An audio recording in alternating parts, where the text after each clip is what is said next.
Don't play with it, don't be dishonest. Ay, still not understanding. Welcome to another episode of The Naked Truth. I'm your host, Nikki, and I have been wanting to record another session. I just needed some time to think about what I was going to record. I've been thinking real hard about what I wanted to talk about this next session, and I came to a conclusion that I want to talk about attachment styles. So that's what we're going to talk about today. I have been experiencing of my own personal issues when it comes to attachment styles, and I kind of wanted to go into that and see if I could get some insight, give some insight, explain what I've been going through, and let's open the discussion. So, if y'all don't know what attachment styles are, I would probably explain them and start off by saying there are four different attachment styles. Attachment styles are basically how you bring your habits into your relationships or how you handle things in relationships due to past traumas, past habits, things that you've been taught, generational cycles, stuff like that. So, as you know, if you don't know, there's four attachment styles.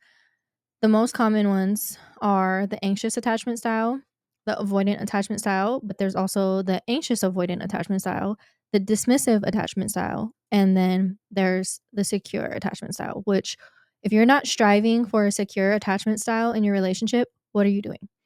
Um so obviously they're not all very healthy.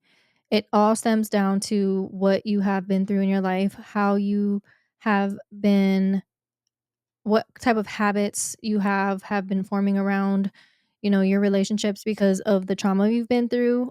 So it does really stem down to how you are growing as a person, if you are recognizing those triggers, if you are trying to grow as a person, or if you are just avoiding it. So for me, I would say I more than likely am a anxious avoidant attachment style, so I can be a little bit of both. It depends on what it is. I do get anxious because I have been through a lot of trauma that has made me that way, abandonment issues, abuse, things like that. um but I tend to always pick partners that have a dismissive avoidant attachment style, which is what I've been dealing with lately. And I've been realizing that I'm just fine until I'm around an avoidant attachment, a dismissive avoidant attachment style. And that triggers me. I notice that it brings out my avoidant attachment style. It it makes me not want to feel those things. It pushes me away and also brings out my anxiousness of wanting to talk to this person, not giving this person space, and that's not a good feeling. So, I kind of want to talk about the things that I do to kind of bring me back down to earth and continue to work on myself and control my emotions and my reactions when dealing with a dismissive avoidant attachment style. First things first, you have to recognize what type of attachment style you are. You have to recognize why you are that way and what makes you feel that way. And if you can do those things and realize that, blowing somebody's phone up, not giving somebody space, crashing out, all of those things are a trauma response.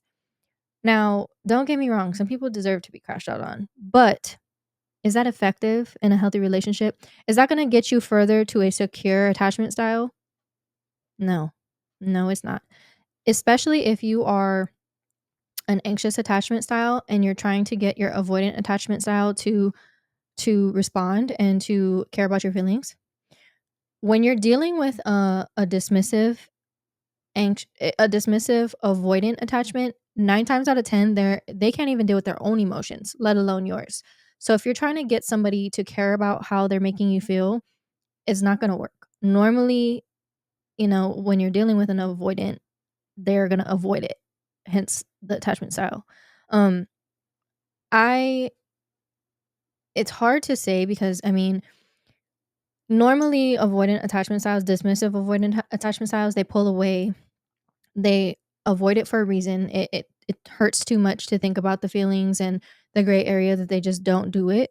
And that can hurt somebody who's really loves you or really cares about you. So if you're realizing that you're doing that and you really want to work on yourself, realize that that attachment style is hurting your partner. learn what your partner's attachment style is. Try to come up with ways to communicate effectively if you really care about this person. Now, this, ladies and gentlemen, is where you have to determine if this is the right partner for you. Because if you are in a relationship and you're finding yourself constantly coming halfway and the other person is not, and they don't want to change and they don't want to adjust their communication level to yours, or they don't want to change anything about their attachment style, they're obviously not ready. They're not ready to communicate. They're not ready to, you know, be better, be healthier. And they probably have gone through generational cycles of bad communication, bad habits. There's a lot of trauma going down generation to generation. And sometimes you can't avoid that. And you can't expect somebody to change just for you. They have to do it on their own. So you have to recognize if that's the type of partner that you have versus just looking at the potential of what this person could be. Now, I fall victim to it too. I refuse to believe that people can't change. I have been through so much in my life and I have changed so many different times and I've adjusted myself and I'm continuing to heal. I'm continuing to figure out my flaws and adjust it to become a healthy partner. Because when I'm in my next relationship, I want to be in a secure attachment style. I don't want to have to worry about what my partner is doing. I don't want to have to worry, does my partner love me or care about me? I want to know full-heartedly that when I pick my partner, that partner chooses me wholeheartedly. I don't have to worry about that. So I fall victim to believing that people can change because I've seen myself change. I just don't believe that that somebody just absolutely can't change. Like, they're making that subconscious decision to not change. Something about what they're doing is feeding their ego. And those are the type of people that are very dangerous. If you see somebody and you see their potential and you hear that they're saying they want to change, but they're not doing anything to change, that's dangerous. Run away, because that person can break you down. It can create so much friction. They're going to point the fingers. They're never going to take accountability. It's always going to be your fault for whatever friction is in the relationship. Just because you're voicing your feelings and your emotions, that person, if they really care about you, they shouldn't make you feel like you're inadequate, like your feelings don't matter. And if they're making you feel like that, they're not the right person for you or they're just not ready yet. And that's okay. And sometimes I feel like I do that. I fall for the potential of what somebody could be. I want to believe that I can love somebody through their hard times and see them for what they, could be instead of what they're showing me, because I've been through the ringer myself and I've changed so much myself that I just refuse to believe people can't change. And I think that's where it comes down to picking better partners and picking better people for you, because for me, that's what I'm trying to learn. I truly believe that you have to prepare yourself to attract the type of partner that is perfect for you. And once I realized that, you know, I have a type, I tend to choose men that are broken, and that's probably because I have to heal something inside of me too. And I, I just don't. I don't know. I don't see too much fault in. I've said this before. You don't have to be perfect. I don't care if you're not fully healed, as long as you're working on yourself and you're making those steps and you're actively choosing to be a better person and actively trying to be better and finding yourself and maximizing your potential. I can deal with that. I don't feel like you have to be the fully packaged healed man for me to find it, you know, attractive. Now, if you're doing a whole lot of this and you're acting like, oh, I'm him, I'm this, just because you got money or status or whatever the case is, you can get females, but you're not doing anything except popping bottles in the club every weekend and you're spending your money unwisely and you're falling victim to lust every chance you get, and you got a whole lot of females that you follow on Instagram and you just weak to all of that. You got to work on yourself. Man, female, it don't matter. You know, I it's hard because with the attachment styles, I think it's everybody's duty to figure out what you are, how to figure that out, what triggers it.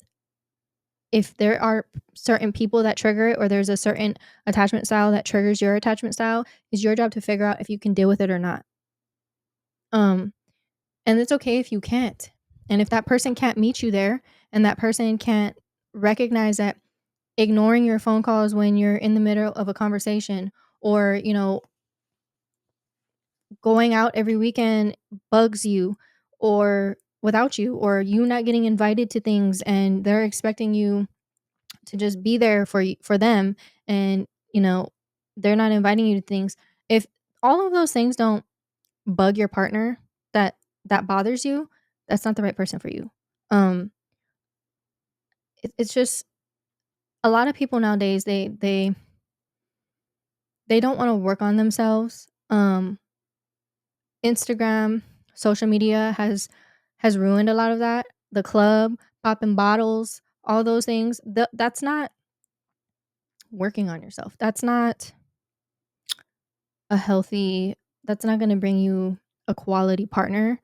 If you're out looking for a partner in the clubs, you're not going to find it. If you're in an unhealthy mindset and you're drinking and smoking and doing all those things, I mean, obviously, if your partner does all those things and you guys are cool and that's the type of attachment that you want, go for it. But if you're trying to be healthy and continue to grow with somebody, I think you have to understand that that's the type of stuff you can't do in a relationship. It's not healthy. It's not going to create a secure attachment style. That's going to make somebody anxious. You shouldn't have to constantly tell your partner, "Hey, this doesn't sit right with me. I don't like this." You should be you're voicing yourself. Your partner should be hearing you and adjusting to make sure that they don't make you feel that way. If they don't, they obviously don't care. Um Now, dismissive avoidant attachment style to me is the worst. Obviously, they don't know how to process emotion. They don't know how to process feelings. They avoid it just so that they don't feel it. Obviously, those type of people have probably been through a lot of trauma and been hurt so much that they just avoid feeling any of that type of pain. So, any type of feelings or emotions that are brought up, if you bring out anything that you don't like, or you tell this person that you don't like certain things, they're going to back off. They're going to want space. They're going to make you seem like it's your fault, this and that. And you can't make them be ready. The best advice that I have for you, if you're dealing with a dismissive attachment style, is to back off, give them space, heal yourself, figure out how to control your emotions, because they're not going to help you. They're not going to help control your emotions. They're not going to care that you're feeling like that. And that's for you to decide if you want to deal with something like that, because you could be crying your eyes out, they could be expressing your love, and they'll still just coldly plain faced not care and walk away, leaving you crying.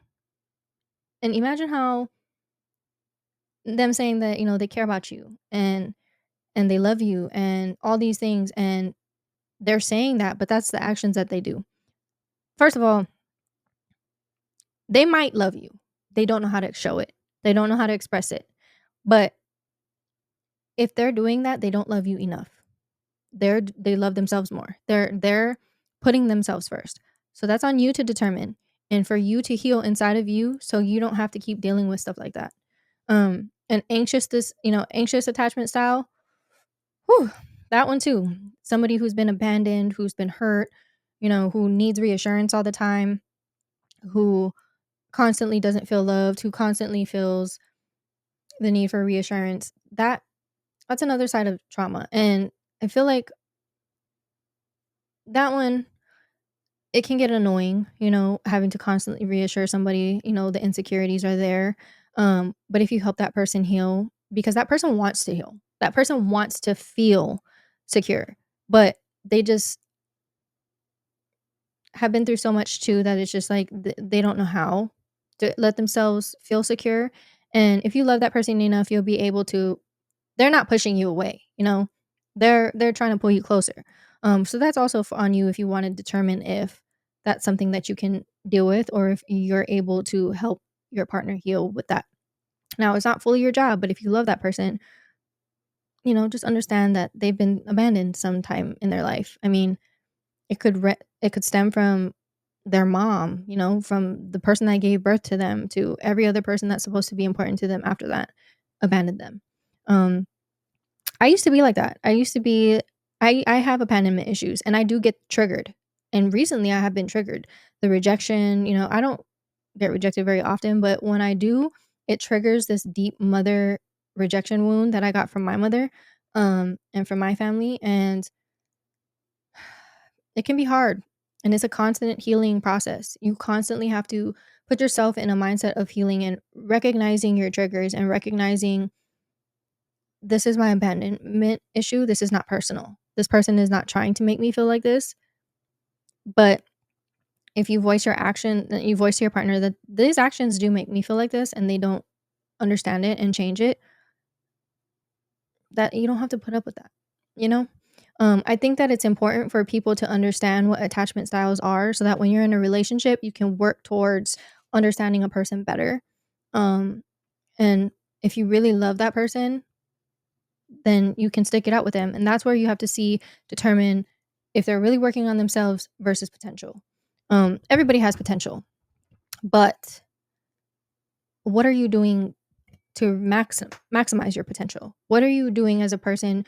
You know, like for me, I love audible books when I'm in an anxious fit or I'm in an anxious, mood. I put on audible books. I have one called Attached. It talks about attachment styles and how to take yourself out of an attachment style that or a mindset. And then I have another book that's called Let Them. And that helps to not take things so personal when people do you wrong, or how to control your emotions and your reactions when something happens to you that you don't like or that you're not fond of. And those two books have really helped me, on top of praying, on top of giving it to God, on top of reading the Bible. um Going to the gym is a big stress reliever for me when I'm feeling anxious. Even crying it out. I'm very sensitive. I'm a very sensitive person. If I love you, if I care about you, I'm a big old crybaby. So sometimes I let it out. I let my emotion go, and then I pick myself back up and I move forward. And it's really hard because I do take things personal sometimes, because some things that are done to me, I would never do to other people. Um, some of the things that are said to me, I would never say to other people. And sometimes I can't understand when people do stuff like that to people they care about. But I always have to remind myself that we don't all have the same heart. We don't all act the same. Our reactions are not the same, and it's hard because I do have to look past potential sometimes and realize that if a person can't meet me halfway or can't fulfill what they're saying or they're promising, then it's not my job to wait around and waste time. It's like almost like I'm enabling bad behavior. It's like, okay, well, it's okay because you're still learning, you're still growing, you're still healing. I'll allow you to treat me however you want and do what you want. And I've had to learn how to take people for who they are more than what their potential is. Um, and numbing is a very common thing nowadays in society. A lot of people nowadays are numbing themselves by going out, by popping bottles, by having sex, by doing things that are surface level numbing. But when it comes down to it, at the end of the day, you're desensitizing yourself. All you're doing is desensitizing yourself. When it comes around, it's going to be so much harder for you to regain your power and give it back to somebody that you love, that it, you're going to really struggle. The more that you give your energy to people and the more that you don't value yourself, the less chance you have of having a secure attachment style. It's not a good thing nowadays. I mean, it's very desensitized. Sex is not even a sacred thing anymore. And I've been learning that, and I've been, I've been trying to regain my control for myself and for my next partner, because I want to be able to give myself fully and wholeheartedly, and giving little bits and pieces of myself to people that don't deserve it It's not going to warrant me in a good, healthy, stable relationship with my next partner, with God, or with myself. And as fun as it is, and everybody should experience it in their life, but it comes to a point where all that stuff outside gets old. It's the same stuff. You're going outside to look for a partner, another partner, or somebody to numb with. You're going outside or partying or drinking and getting drunk and blacking out so you don't have to deal with your boredness, your emotions, and the fact that you're not moving forward in your life and you're stuck in the same cycle. It's not healthy for you. So, if you find yourself going out just because you're bored and you don't want to be in the house, you need to learn discernment, and you need to learn how to be okay being alone. Not just being alone, not in a relationship, but being alone in your own head, being alone, going on dates alone. But I think learning yourself first and understanding yourself comes number one. You can't be in a relationship if you don't know yourself and what you want.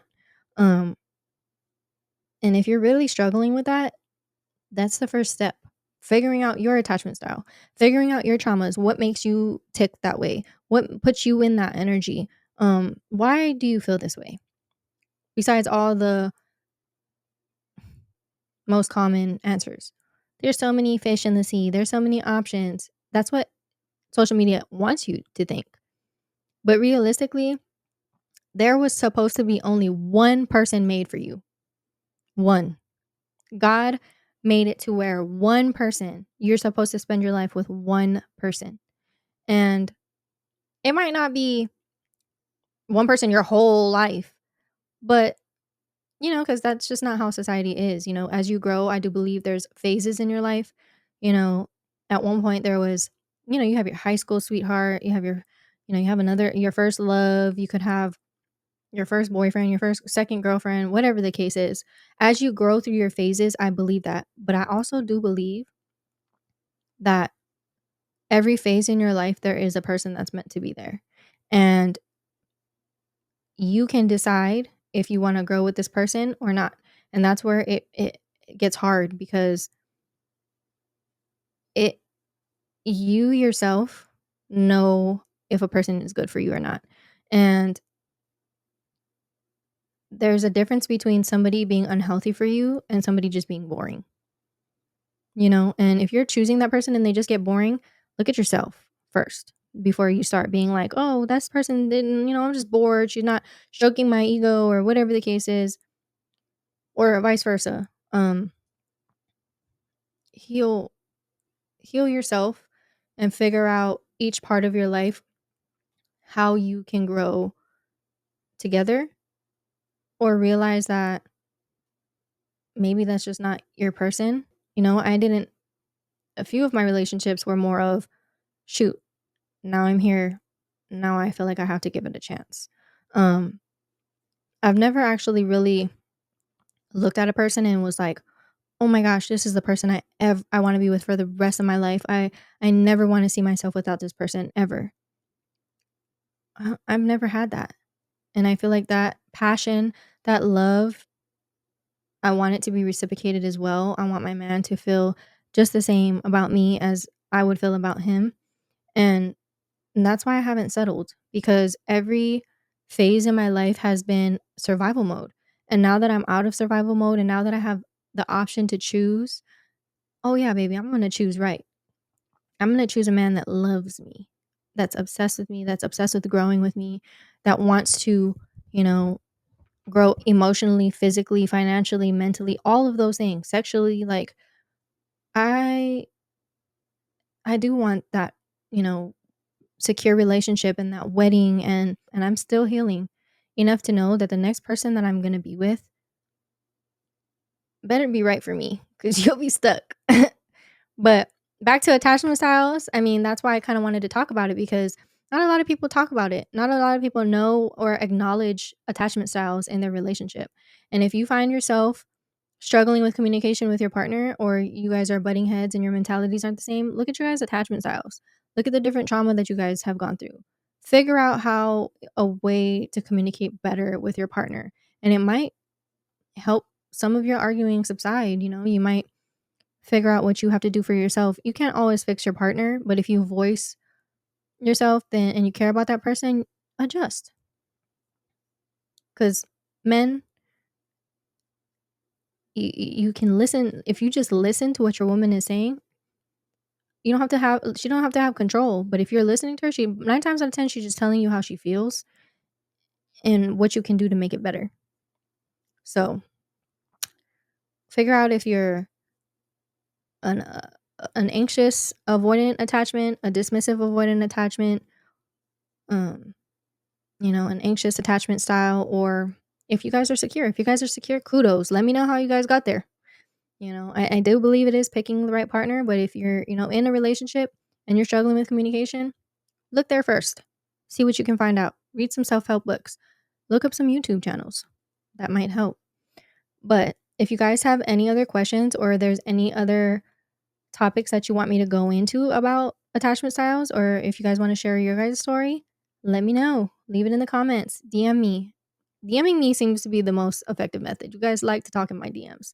But until the next episode, I'm Nikki, and we out.